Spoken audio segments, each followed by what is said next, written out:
Welcome to snacks organics.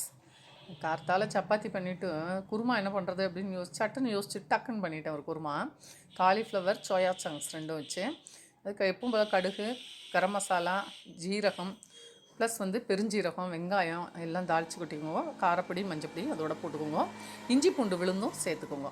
எல்லாம் சேர்த்து நல்லா வதக்குங்க. வெங்காயம் வதங்கினதுக்கப்புறமா இந்த காலிஃப்ளவரும் இந்த சோயா சங்க்ஸும் காலிஃப்ளவரை நல்லா க்ளீன் பண்ணிவிட்டு ஒரு 5 நிமிஷம் வேக வச்சு எடுத்து வடிகட்டி வச்சுட்டு அதோட சேர்த்து போட்டு நல்லா வதக்குங்க.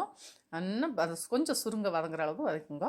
ஒரு அரை மூடி தேங்காய் எடுத்து தேங்காய் மட்டும் அரைச்சி விழுதாக எடுத்து வச்சுருங்க. இது நல்லா வதங்கினதுக்கப்புறமா அந்த அரைச்ச விழுதை கொஞ்சம் நீர்க்கவே விட்டு இது கூட கரைச்சி விட்டுறலாம். கொஞ்சம் தண்ணி கூட ஆட் பண்ணிக்கலாம்.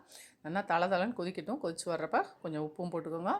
கமகமன் வாசனை அப்படி தூக்கும். இது கூட நீங்கள் பட்டை சோம்பு வேணாலும் சேர்த்துக்கலாம்.